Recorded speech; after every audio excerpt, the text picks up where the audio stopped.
بسم اللہ الرحمن الرحیم وبہ نستعین سبحانک لا علم لنا الا ما علمتنا انک انت العلیم الحکیم الحمد للہ رب العالمین والصلاة والسلام علی سید المرسلین وعلی آلہ وصحبہ اجمعین ومن تبعہم بإحسان الی یوم الدین اعوذ باللہ من الشیطان الرجیم بسم اللہ الرحمن الرحیم آمن الرسول بما انزل الیہ من ربہ والمؤمنون کل آمن باللہ وملائکتہ وکتبہ ورسلہ لا نفرق بین احد من رسلہ وقالوا سمعنا واطعنا غفرانک ربنا والیک المصیر۔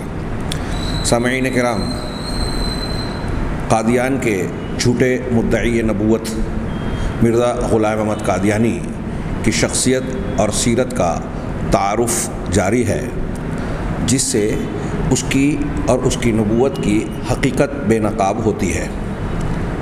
میں نے بار بار کہا، جس طرح سچے نبی کا کردار، شخصیت، سیرت بے داغ ہوتی ہے اور سچے دلائل سے بھرپور ہوتی ہے، کسی بھی زاویے سے ان کو شخصیت کو، ان کی زندگی کو کھنگالا جائے، جانچا جائے، یہ نظر آئے گا کہ وہ سچے رسول ہیں۔ ایسے ہی جھوٹے نبی کا معاملہ اس کے بالکل برعکس ہوگا۔ آپ جس زاویے سے دیکھیں گے یہ نظر آئے گا کہ وہ جھوٹا ہے، کیونکہ اگر نبی سچا ہے تو تمام سچوں سے زیادہ سچا ہوگا، اور اگر نبی جھوٹا ہے تو تمام جھوٹوں میں بڑا جھوٹا ہوگا۔ یہ دعویٰ یا تو سب سے سچا انسان کرتا ہے، یا پھر جو جھوٹا دعویٰ کر رہا ہے وہ سب جھوٹوں میں سب سے بڑا اور سب سے جری جھوٹا ہوتا ہے۔ لہٰذا ہم آگے بڑھتے ہیں۔ دکتور صادق نے مرزا غلام احمد قادیانی کے خاندانی معاملات اور اس کے بعض اعمال کا کہ اس کس پس منظر میں انگریزوں سے تعلق اس کے خاندان کا اور خود اس کا کیا تھا، پچھلی سطور میں ذکر کیا تھا، ہم نے اس کا کچھ بیان پیش کیا۔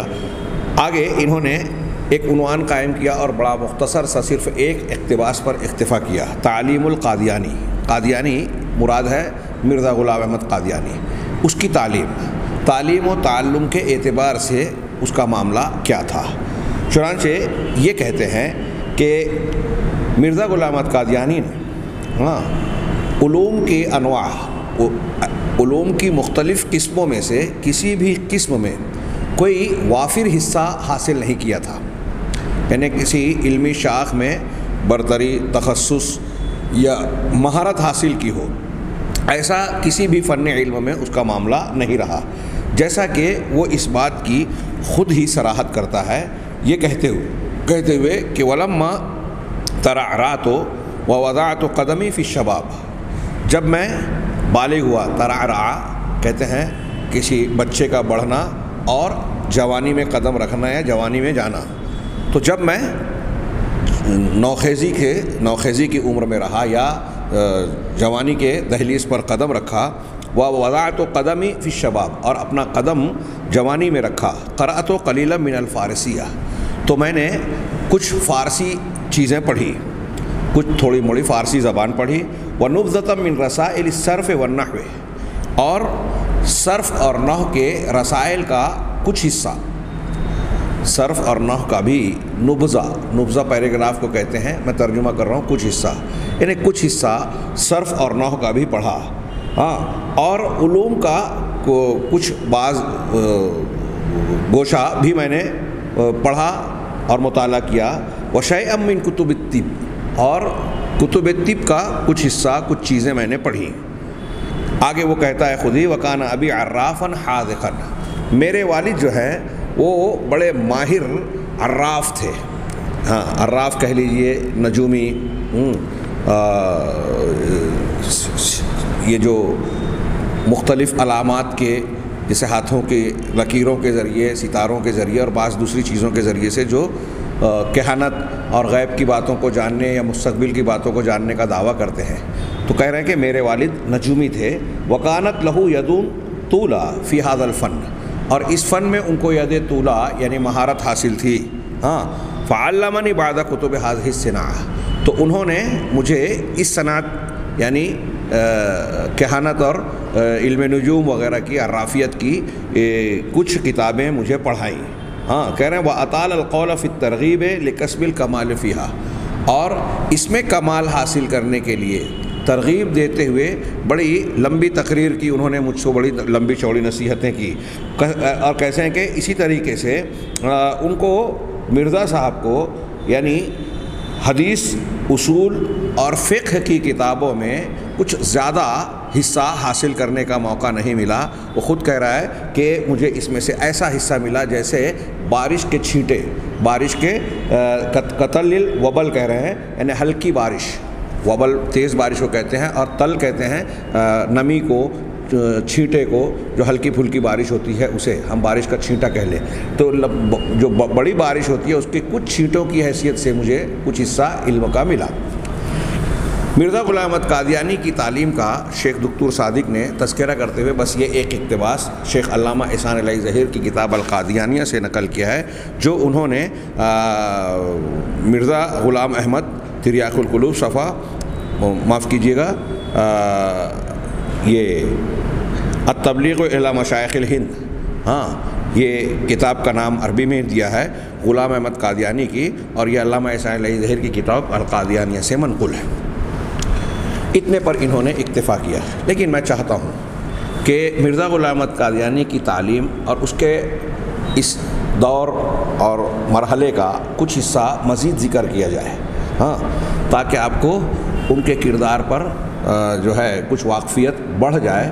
میں نے جیسا کہ عرض کیا کہ جو اللہ کے سچے نبی ہوتے ہیں، اللہ تبارک و تعالیٰ انہیں ہر طریقے سے مکمل اور کامل بناتا ہے، ہاں، بچپن سے لے کر ہوش سنبھالنے اور پھر زندگی کے تمام مراحل میں ان کی زندگیاں آپ مطالعہ کریں تو معلوم ہوگا کہ وہ بے داغ ہوتے ہیں۔ تو ان کا دعویٰ جس طرح سچا ہوتا ہے، ایسے ہی ان کا کردار امانت و صداقت کا چلتا پھرتا نمونہ اور پیکر ہوتا ہے۔ اس کے بالمقابل جن لوگوں نے تاریخ میں دیکھیے جھوٹی نبوتوں کا دعویٰ کیا، جب آپ ان کی شخصیتوں کا، زندگیوں کا مطالعہ کریں گے تو انبیاء صادقین کی زندگیوں اور سیرتوں کے بالکل برخلاف ان کی شخصیت نظر آئے گی۔ اس تناظر میں آپ ملاحظہ فرمائیں، شیخ صفی الرحمن مبارک پوری رحمہ اللہ نے مرزا کے بچپن کا ذکر کیا، اس میں بعض دلچسپ واقعات بھی نقل کیے کہ ان کی ضدی پن کا تذکرہ کیا۔ والدہ سے روٹی کے ساتھ کچھ کھانے کے لیے مانگا، ہاں، تو والدہ نے گڑ دیا، پھر پہلے ایک چیز دی، اس کو انہوں نے کہا کہ یہ نہیں کوئی دوسری چیز دو، ہاں، پھر تو اس کے بعد ماں نے کہا کہ چاؤ جو راگ سے کھا لو، ہاں، یہ سننا تھا کہ مرزا اٹھے، باہر گئے، راگ اٹھائی اور کھانے بیٹھ گئے۔ ایسے اور بھی کچھ واقعات بیان کیے، شکر کو، نمک کو شکر سمجھ کے جیب میں بھر لیا، اور پھر اس کے بعد میں پتہ چلا کہ یہ نمک ہے، شکر نہیں۔ تعلیم کا ذکر کر کے عنوان قائم کر کے شیخ نے نقل کیا کہ 6-7 سال کی عمر میں، یہاں جوانی کے اندر داخل ہونے کے بعد کیا سیکھا مرزا کے بیان کی روشنی میں ہم نے ابھی سنا تھا۔ شیخ کہہ رہے ہیں کہ 6-7 سال کی عمر میں آپ نے مولوی فضل الہی صاحب حنفی ساکن قادیان سے قرآن مجید اور فارسی وغیرہ کی تعلیم شروع کی۔ پھر تقریباً 10 برس کی عمر میں مولوی فضل احمد صاحب، یہ اہل حدیث تھے، ساکن فیروز پور والا ضلع گجرانوالا سے صرف نحو کا آغاز کیا۔ یہ کتاب البریہ حاشیہ صفحہ 148-149 اور دوسرے مقامات۔ پھر یہاں ان کی شادی کا مختصر سا ذکر ہے، میں اسے چھوڑ رہا ہوں۔ مزید تعلیم عنوان لگا کر کہا انہی دنوں جب کہ مرزا صاحب کی عمر 17-18 برس کی تھی، ان کے والد نے معاشی بدحالی سے مجبور ہو کر بٹالہ میں مکتب کھولا۔ قادیان اور بٹالہ یہ قریب قریب تھا۔ یہ اس لیے ذہن میں رکھنا چاہیے کہ مرزا غلام احمد قادیانی کا تعاقب کرنے، اس کی تکفیر کرنے میں سر فہرست سب سے پیش سب سے بڑھ چڑھ کر جس شخصیت نے کردار نبھایا وہ ابو سعید محمد حسین بٹالوی رحمہ اللہ تھے، اہل حدیث کی ایک نمایاں شخصیت، اشاعت السنہ کے ایڈیٹر اور شیخ الکل میاں نذیر حسین صاحب کے شاگرد۔ ہم ان کا تذکرہ بعد میں کریں گے۔ تو بہرحال یہاں ان کے شہر کا ذکر آیا، اس لیے میں نے ان کا تذکرہ کر دیا۔ مرزا صاحب بھی وہیں آ رہے ہیں، مطلب کھولا ان کے والد نے، مرزا صاحب بھی وہیں پہنچ گئے، اور وہاں کے بھی مشہور شیعہ عالم مولوی گل علی شاہ صاحب سے نحو، منطق اور حکمت وغیرہ کی تعلیم حاصل کی، یعنی ان کے اساتذہ میں ایک شیعہ صاحب بھی ہیں۔ باپ چونکہ خود طبیب تھے اس لیے مرزا صاحب نے طب کی تعلیم ان سے حاصل کی، لیکن جیسا کہ شروع میں کہا گیا، خود انہوں نے کہا کہ کسی بھی علم میں مہارت اور اعلیٰ تعلیم حاصل نہیں کی، سرسری قسم کی تعلیمات انہوں نے لی۔ یہ رئیس قادیان اور کتاب البریہ سے ماخوذ عبارتیں ہیں، صفحہ نمبر وغیرہ سب درج ہے۔ یہاں شیخ نے ایک دوسرا عنوان قائم کیا، ایک مجرمانہ حرکت اور سیال کوٹ کو فرار۔ غالباً یہی دور تھا جب مرزا صاحب کے والد غلام مرتضیٰ کے لیے انگریزی حکومت نے 700 روپے سالانہ پینشن تا حیات مقرر کی تھی، جس سے خاندان کے بسر اوقات کی اطمینان بخش صورت پیدا ہو گئی تھی۔ یہ رقم موجودہ دور کی قیمتوں کے لحاظ سے 15-20 ہزار سے کم نہیں ہو سکتی۔ شیخ صفی الرحمان صاحب بھی جب کہہ رہے ہیں تو اس وقت کے مقابلے میں آج اس کی قیمت اور فرق پڑ جائے گی۔ ایک دفعہ غلام مرتضیٰ نے مرزا صاحب کو یہ رقم وصول کرنے کے لیے بھیج دیا۔ مرزا صاحب اپنے چچیرے بھائی امام الدین کے ساتھ گئے اور رقم وصول کرنے کے بعد دونوں نے خوب گلچھرے اڑائے۔ تمام قرائن شاہد ہیں کہ اس رقم کا بڑا حصہ بدترین مصارف پر صرف ہوا۔ رقم ختم ہو گئی تو امام الدین نے کوئی اور راہ لی اور مرزا صاحب باپ کے خوف سے سیال کوٹ بھاگ گئے۔ یہ واقعہ 1864 کا ہے، غور فرمائیے۔ ہاں، جس شخص کا کردار ایسا ہو، بددیانتی، دھوکہ دہی سے بھرپور ہو، اس کی شخصیت کتنی معتبر ہوگی۔ ہاں، آگے ایک عنوان قائم کیا، سیال کوٹ میں نوکری۔ سیال کوٹ میں یہ سیرت المہدی اور رئیس قادیان سے منقول یہ بات تھی جو ابھی ہم نے سنائی۔ سیال کوٹ میں آپ کا ایک ہم سبق دوست لالا بھیم سین رہتا تھا، جو اصلاً کچہری میں ملازم تھا، لیکن اپنے وسیع تعلقات کی بنا پر مستقلاً زیر رخصت رہ کر وکالت کرتا تھا۔ غالباً اسی کی وساطت سے آپ بھی 15 روپے ماہوار پر کچہری میں ملازم ہو گئے۔ یہ بھی سیرت المہدی جلد اول صفحہ 35 اور رئیس قادیان صفحہ 27 سے منقول ہے۔ رشوت ستانی کا عنوان قائم کر کے مختصر سا ایک اقتباس نقل کیا شیخ نے۔ مرزا صاحب کے واقف کاروں کا بیان ہے کہ موصوف نے سیال کوٹ کچہری کی ملازمت کے دوران رشوت ستانی سے خوب ہاتھ رنگے اور یہی ناجائز کمائی تھی جس سے آپ نے 4000 کا زیور اپنی دوسری بیوی کے لیے بنوا لیا تھا۔ ہاں، میں نے شادی کا تذکرہ نہیں کیا، آگے دوسری شادی کا ذکر ہے، اس کا بھی نہیں کریں گے۔ ہاں، کس عمر میں ہوئی اور کیسے ہوئی، پھر اس کے بعد کیا کیا معاملات ہوئے، تھوڑا سا اس کا بھی ذکر ہے۔ ہاں، تو یہاں آپ یہ بھی ملاحظہ فرمائیں کہ رشوت اور ناجائز طریقے سے مال کو بٹورنے کا معاملہ بھی مرزا صاحب سے چپکا ہوا ہے۔ کتنی معتبر شخصیت بنے گی بتائیے، غور کیجئے۔ دنیاوی اعتبار سے یہ آدمی معتبر نہیں رہا، ہاں، دینی معاملے میں، اور وہ بھی نبوت کا دعویٰ۔ اول تو جناب محمد رسول اللہ صلی اللہ علیہ وسلم کی نبوت کے بعد کسی کی نبوت کو ہم تحقیق کے طور پر بھی نہیں دیکھ سکتے، کیونکہ آپ خاتم النبیین ہیں، لہذا ہمارا یہ انتہائی پختہ یقین اور عقیدہ ہے کہ اب کوئی نبوت آ ہی نہیں سکتی۔ اور جو دعویٰ دوسرا کیا جائے گا، جیسے یہ مرزا صاحب کا معاملہ ہے، تو یہاں ہم اس کو کھنگال رہے ہیں ان لوگوں کو بتانے کے لیے کہ دیکھیے یہ جھوٹے ہیں جو ان پر ایمان لانے کا دھوکہ کھا رہے ہیں۔ جو ایسی نبوت کو ماننے والے ہیں ان کی حماقت، ہاں، اور ان کی بیوقوفی کی کوئی انتہا میں نہیں سمجھتا۔ ایسی شخصیت کو وہ نبی مانتے ہیں۔ انا للہ و انا الیہ راجعون۔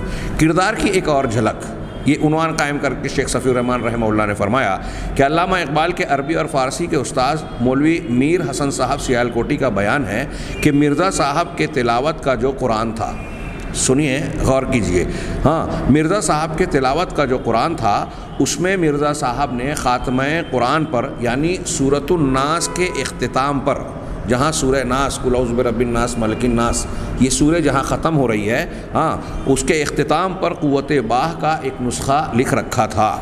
ہاں، یہ رئیس قادیان صفحہ 27 سے منقول ہے۔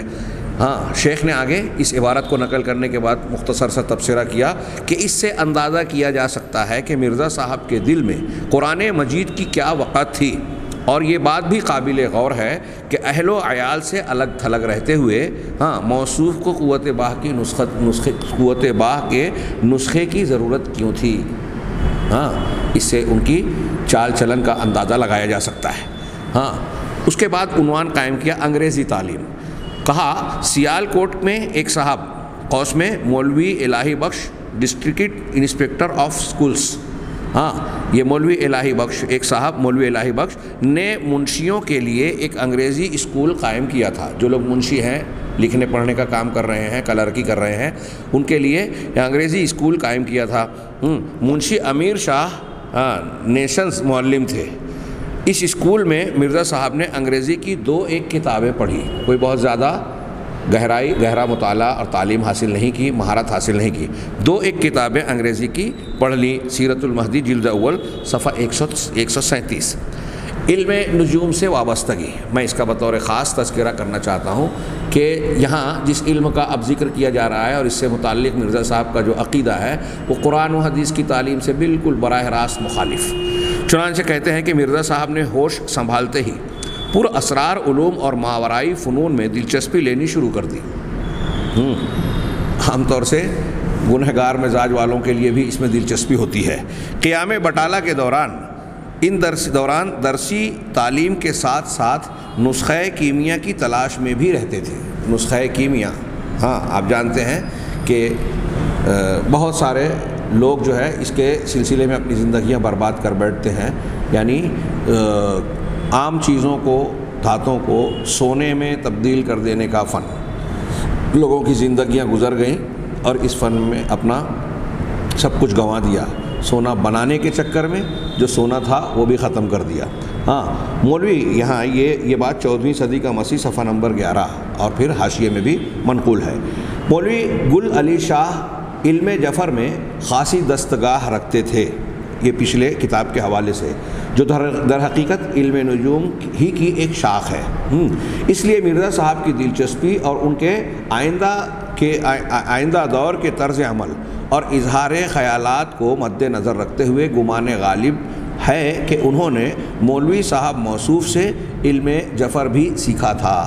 ہاں یعنی یہ قرائن اور اندازے کی بنیاد پر کہہ رہے ہیں کہ چونکہ ان سے ربط ضبط تھا، مولوی صاحب سے سیکھ رہے تھے اور وہ اس فن کے ماہر تھے، اور پھر بعض قرائن یہ بتاتے ہیں کہ یہ چیز بھی مرزا صاحب نے سیکھی تھی۔ آگے کہہ رہے ہیں کہ سیال کوٹ پہنچ کر مرزا صاحب کو اس فن کے ایک ماہر استاد ملک شاہ صاحب مل گئے، اور مرزا صاحب نے عقیدت مندانہ طور پر ان کے دامن سے وابستگی اختیار کر لی۔ پھر محمد صالح نامی ایک عرب صاحب سیال کوٹ تشریف لائے، وہ بھی فن نجوم اور علم رمل سے واقف تھے۔ یہ ساری باتیں جو ہے ایک ایک جملہ دو جملہ یہ 14ویں صدی کا مسیح اور اس کے حاشیے کا حوالوں سے اس کی کتاب سے نقل کی گئی ہیں۔ تعارف کے بعد مرزا صاحب نے ان سے بھی گہرا ربط قائم رکھا اسی کتاب سے۔ علم نجوم سے وابستگی ہی کا نتیجہ تھا کہ مرزا صاحب نجومیوں کی طرح دینوں کے سعد اور نحس ہونے کے قائل تھے، یعنی مسعود اور منحوس، دینوں کے منحوس ہونے کے قائل تھے، اور یہ کہ یہ سعادت والا دین ہوتا ہے۔ اب اللہ کے نبی صلی اللہ علیہ وسلم کی احادیث ثابتہ مبارکہ دیکھیے تو اس میں اس چیز کا آپ کو کھلا ہوا رد اور تردید ملے گی کہ کوئی چیز منحوس نہیں ہوتی۔ ہاں منگل کے دن کو خصوصاً برا جانتے تھے، منگل کے دن کو برا جانتے تھے۔ آپ یہاں دیکھ سکتے ہیں کہ یہ علم نجوم کی بنیاد پر مشرکانہ عقائد، ہندوانہ افکار سے میل کھانے والا یہ عقیدہ ہے، یہ بھی اسی کتاب سے منقول ہے۔ اور جب آپ نے مسیحیت کا کاروبار شروع کیا تو اس دن بیعت وغیرہ سے پرہیز کیا۔ یہ خاص ملاحظہ کیجیے کہ جب مسیحیت کا جھوٹا دعویٰ کیا مسیح ہونے کا اور لوگوں سے بیعت لینے لگے تو منگل کے دن کو یا بیعت سے گریز کرتے تھے کہ اس دن کو وہ برا سمجھتے تھے، یہ بھی اسی کتاب سے منقول ہے۔ نیز آپ نے ستاروں کے متعلق ٹھیک انہی عقائد اور خیالات کا اظہار کیا جن کا اظہار منجمین کیا کرتے ہیں، علم نجوم کے ماہرین، یہ نجومی کاہنین عرافین، ہاں اظہار منجمین کیا کرتے ہیں، اور جنہیں اسلام میں شرک قرار دیا گیا ہے۔ ان چیزوں کو، جن چیزوں کو اسلام نے شرک قرار دیا، ہاں ان چیزوں کو یہ اختیار کرتے تھے، بطور عقیدہ اختیار جو ہے اپناتے تھے، استعمال کرتے تھے۔ من اتی عرافا فصدقہ بما یقول فقد کفر بما انزل علی محمد صلی اللہ علیہ وسلم۔ ہاں کہ جو شخص کسی عراف کاہن نجومی کے پاس آئے اور اس کی بات کی تصدیق کرے تو اس نے اس چیز کا کفر کیا جو محمد صلی اللہ علیہ وسلم پر نازل کی گئی۔ جادو کا سیکھنا، سکھانا کفر ہے، یہ قرآن سے اور متعدد احادیث سے ثابت ہے۔ ہاں، ہاروت ماروت کے واقعے میں آپ دیکھیے کہ سیکھنا سکھانا، وما يعلمان من احد حتى يقولا انما نحن فتنة فلا تکفر۔ ہاروت ماروت جب کسی کو جادو سکھاتے تو سکھانے سے پہلے کہتے تھے کہ ہم فتنہ آزمائش ہیں، تو کفر نہ کر، اس کا مطلب سیکھو گے تو کفر کرو گے۔ ہاں، اور اس سے پہلے کہا کیا ہے، وَاتَّبَعُوا مَا تَتْلُو الشَّيَاطِينُ عَلَىٰ مُلْكِ سلیمان، کیا ہے آگے کہ وما کفر سلیمان ولکن الشیاطین کفروا یعلمون الناس السحر۔ سلیمان نے کفر نہیں کیا، شیاطین نے کفر کیا۔ کیسے کفر کیا؟ یعلمون الناس السحر، وہ لوگوں کو جادو سکھاتے تھے۔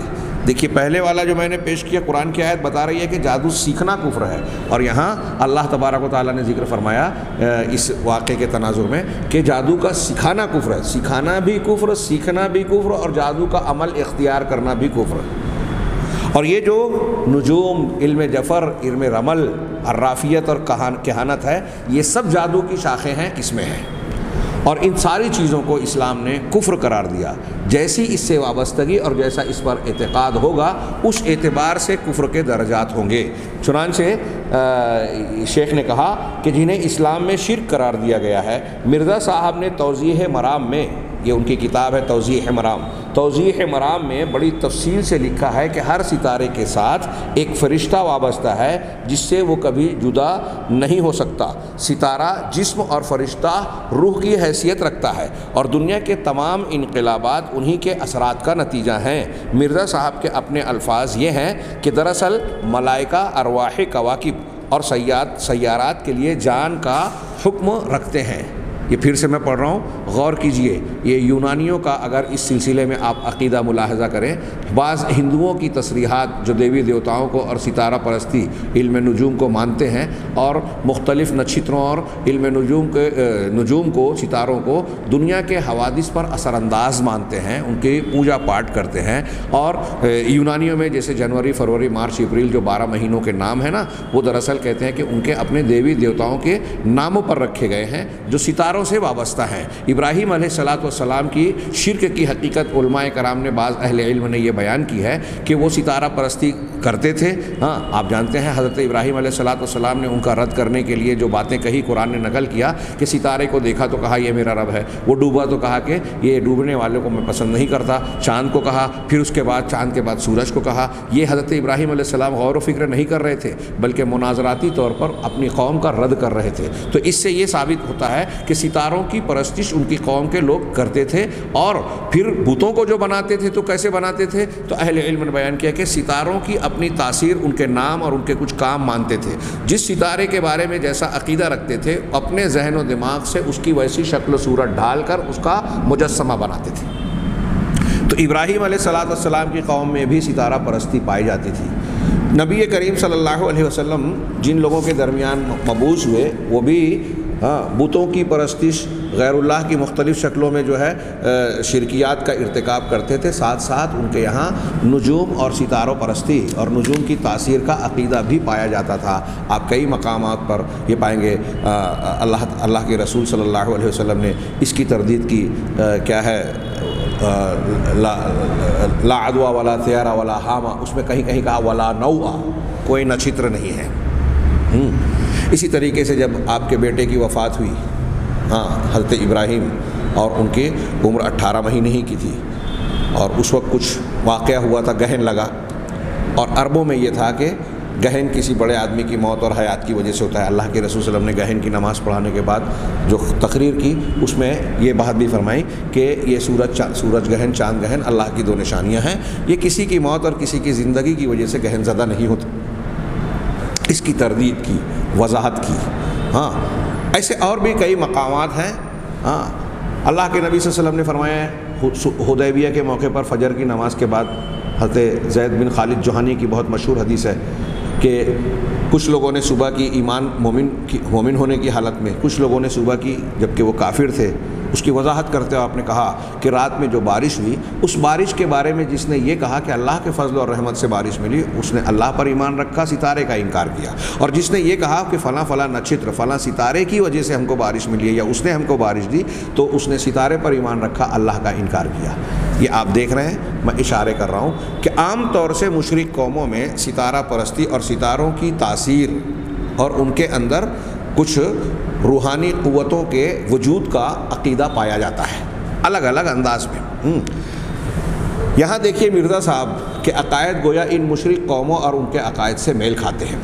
اقتباس ملاحظہ فرمائیں کہ دراصل ملائکہ ارواح کواکب، کواکب کوکب کی جمع ستارے کو کہتے ہیں، دراصل ملائکہ ارواح کواکب اور سیارات کے لیے جان کا حکم رکھتے ہیں، اور عالم میں جو کچھ ہو رہا ہے ارواح کی تاثیرات سے ہو رہا ہے۔ انا للہ و انا الیہ راجعون، کتنا صریح مشرکانہ عقیدہ ہے۔ ہاں، ایسے شخص کو کوئی نبی مانے، ہاں یہ اس کی جہالت کی انتہا ہے۔ ہاں، یہ حوالہ ہے توضیح مرام خلاصہ صفحہ نمبر 37-38۔ آگے، جس قدر آسمانوں میں سیارات اور کواکب پائے جاتے ہیں وہ کائنات الارض کی تکمیل و تربیت کے لیے ہمیشہ کام میں مشغول ہیں۔ غرض یہ نہایت جچی ہوئی اور ثبوت کے چرخ پر چڑھی ہوئی صداقت ہے کہ تمام نباتات، جمادات اور حیوانات پر آسمانی کواکب کا دن رات اثر پڑ رہا ہے۔ ہاں، یہ بھی اسی کتاب کے صفحہ نمبر 39 سے منقول ہے۔ اور سیاروں میں باعتبار ان کے قالبوں کے طرح طرح کے خواص پائے جاتے ہیں جو زمین کی ہر چیز پر حسب استعداد اثر ڈال رہے ہیں۔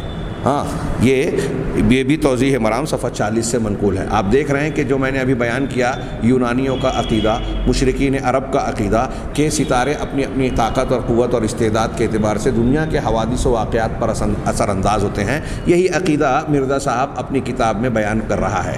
ہاں، اور ہمارے اجسام اور ہماری تمام ظاہری قوتوں پر آفتاب اور مہتاب اور دیگر سیاروں کا اثر ہے۔ انا للہ و انا الیہ راجعون۔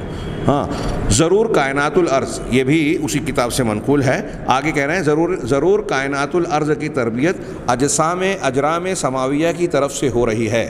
ملائک اور کواکب اور عناصر وغیرہ جو کچھ انسان میں اور خدائے تعالیٰ میں بطور وسائط کے دخیل کام کر رہے ہیں، ان کا درمیانی واسطہ ہونا ان کی افضلیت پر دلالت نہیں کرتا۔ یہ بھی اسی کتاب سے ہے۔ ایک اور حوالہ، دنیا میں جو کچھ ہو رہا ہے نجوم کی تاثیرات سے ہو رہا ہے۔ دنیا میں جو کچھ ہو رہا ہے نجوم کی تاثیرات سے، قرآن و حدیث اس کی تردید کرتے ہیں۔ اور جس چیز کو اللہ تبارک و تعالیٰ نے ذریعہ نہیں بنایا، تاثیر جس میں نہیں رکھی، اس میں تاثیر اور ذریعہ ماننا یہ شرک ہے۔ ہاں، اور اس کو قوت والا ماننا شرک اکبر کے درجے تک پہنچ جاتا ہے۔ ہاں، یہ تصویر مرزا صفحہ نمبر 196 بحوالہ توضیح مرام صفحہ نمبر 30۔ ان اقتباسات پر کسی تبصرے کی ضرورت نہیں، شیخ صفی الرحمن صاحب کہتے ہیں۔ چونکہ مرزا صاحب ایک نجومی کی حیثیت سے معروف نہ تھے، اس لیے یہ حوالے نقل کر دیے گئے تاکہ ان کی آئندہ زندگی کے پروگرام میں پیش گوئیوں کا جو حصہ نظر آتا ہے اس کی اصل حقیقت سمجھی جا سکے۔ مطلب یہ کہ جو انہوں نے پیشین گوئیاں بہت بھرپور انداز میں کی، خوب پیشین گوئیاں کی، ہاں، اور اکثر و بیشتر بلکہ میں تو سمجھتا ہوں سبھی غلط ثابت ہوئی۔ ہاں، ان پیشین گوئیوں میں ان کے اس علم کا دخل بھی ہو سکتا ہے، اس لیے اس کا تذکرہ اور اس کی قدر وضاحت ضروری تھی۔ ہاں، اللہ تعالیٰ شیخ صفی الرحمن صاحب کو جزائے خیر عطا فرمائے۔ علاوہ ازیں جب مرزا صاحب نے اپنے دعوے کے اس بات کے لیے پیشین گوئیاں کرنی شروع کی تو ایک صاحب سید احمد نے قادیان میں 2-3 ہفتہ رہ کر مرزا صاحب کے مخفی حالات کا سراغ لگایا۔ شفا للناس کے مصنف نے صفحہ 70-71 پر ان کی یہ شہادت درج کی ہے کہ مرزا صاحب رمال تھے، رمال یعنی علم رمل کے ماہر، ہاں، اور رمالانہ پیش گوئیاں بذریعہ آلات نجوم نکالا کرتے تھے اور اسی کا نام خدائی الہام رکھ چھوڑا تھا۔ یعنی یہ جو اپنے اوپر وحی آنے کا دعویٰ کرتے تھے اور مختلف غیب یا مستقبل کی باتوں کے پیشین گوئی اور اس الہام کے حوالے سے ذکر کرتے تھے، اس کی وجہ یا اس کا ذریعہ ان کے پاس جو تھا وہ علم رمل تھا، رمال تھے۔ اور یہ ان کے ایک گھر کے وحدی جو ان کے قریب رہے اس کی گواہی ہے، قریب رہ کر اس نے یہ معلوم کیا اور اس کی شہادت دی جو اس کتاب کے شفاء للناس کے مصنف نے صفحہ 70 اور 71 پر درج کی۔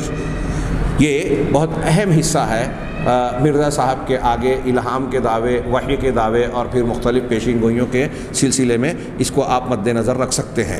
اگرچہ وہاں یہ پہلو بھی موجود ہے کہ انہوں نے جن چیزوں کو بطور وحی اور الہام کے پیش کیا ان کی کیا حقیقت ہے اور ان کا کیا حال اور معاملہ ہوا۔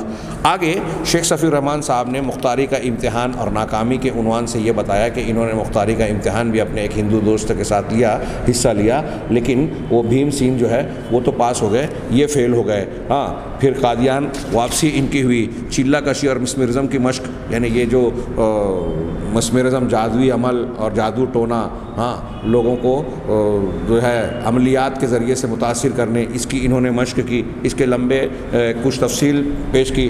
مقدمہ بازی کا مقدس مشغلہ، مخالفین اسلام سے مذہبی چھیڑ چھاڑ، یہ عناوین ہیں۔ یہ مذہبی چھیڑ چھاڑ یہاں سے ایک اہم پہلو ہے جس کا ہماری کتاب میں تذکرہ نہیں ہے، میں 2 جملوں میں آج کے درس پر اسے ذکر کر کے ختم کرتا ہوں کہ انہوں نے ابتدا میں کچھ عیسائیوں، آریاؤں، ہندوؤں کو جواب دینے کا ڈھونگ کیا، مظاہرہ کیا، ہاں، اور اپنے آپ کو ایک داعی اور مبلغ اسلام کے طور پر پیش کیا۔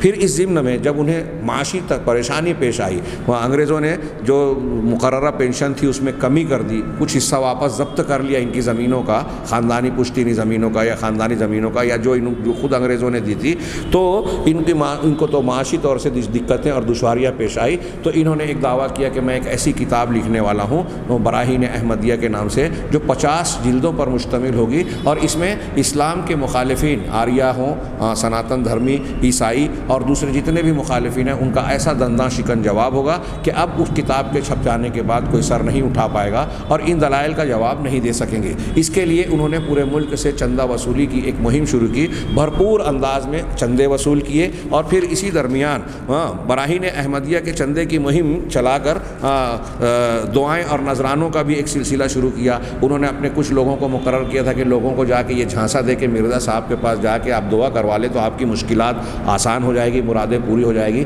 تو بعض مریدین آتے ہیں اور پھر آپ اس کے قصے میں جو شیخ صفی الرحمن صاحب نے حوالے نقل کیے ہیں، بڑی بڑی رقوم کا جو ہے مطالبہ کرتے تھے، ہاں، کسی سے 1 لاکھ تک کا بھی مطالبہ کیا، نہ دینے پر جو ہے بد دعائیں دی، اور پھر بڑی بڑی رقم۔ تو اس طریقے سے براہین احمدیہ کے نام پر چندہ وصولی، اور پھر یہ جو ہے دعاؤں اور نذرانوں کے نام پر جو ہے ایک وصولی کا ایک سلسلہ جاری کر کے خوب روپیہ پیسہ کمایا۔ اور پھر دوسری شادی 40 سال کی عمر میں کی، جبکہ خود کہتے ہیں کہ 40 سال کی عمر میں ہی حالت مردمی کا لدم تھی۔ جی، 40 سال کی عمر کا یہ تذکرہ ہے۔ شادی کی عمر کیا تھی؟ یہ 1888 کو کہہ رہے ہیں۔ آخر کار جو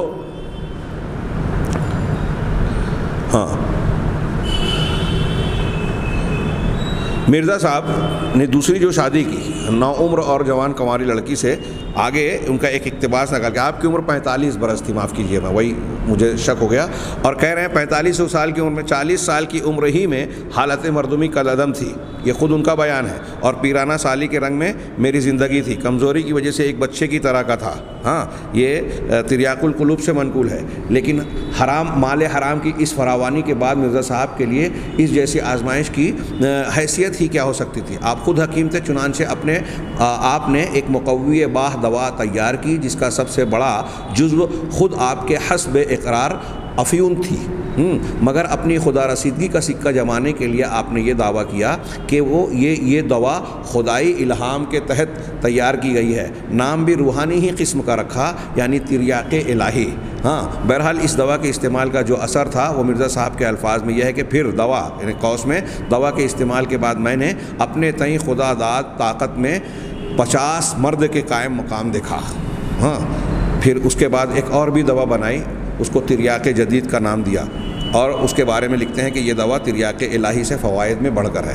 اس طرح کے حفوات اور بکواس یہ مرزا صاحب کے کردار کی پر غمازی کرتی ہیں۔ علم نجوم کا اور الہامات سے اس کا تعلق، اس پر غور کرنے کی ضرورت ہے۔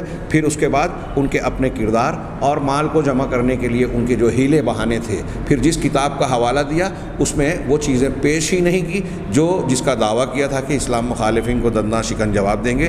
اہل اسلام اور خاص طور سے مولانا ثناء اللہ امرتسری رحمہ اللہ اس بات پر بھی ان کو چیلنج دیتے رہے، ان کو للکارتے رہے، ان کو اور ان کے متبعین کو، لیکن ان کو جواب نہیں پڑ سکا۔ 50 جلدیں تو دور، 1-2 جلدیں جو مقدمے اور مقدماتی بیانات سے صرف تذکرے کے اوپر تھی، اور کسی بھی طریقے سے غیر مسلموں کا کوئی دندان شکن جواب اور اعتراض تقریباً اس میں نہیں رہا۔ ایک اعتراض آخری جلد میں 2-3 جلدیں چھاپی، مقدمہ اور چھوٹے چھوٹے چند صفحات پر مشتمل، ہاں کچھ کتابیں کچھ چیزیں چھاپی گئی، تیسری حصے میں یہ معاملہ ٹائیں فش اور ختم ہو گیا۔ ہاں یہ مرزا صاحب کی تعلیم کے عنوان کے تحت جو دکتور صادق نے ذکر کیا اس میں کچھ اضافہ کر کے میں نے بیان کیا۔ اگلے درس میں ہم ان سے متعلق مزید کچھ باتیں جانیں گے۔ اللہ تعالی ہمیں خیر کی توفیق دے۔ وآخر دعوانا ان الحمد للہ رب العالمین، والسلام علی نبینا محمد۔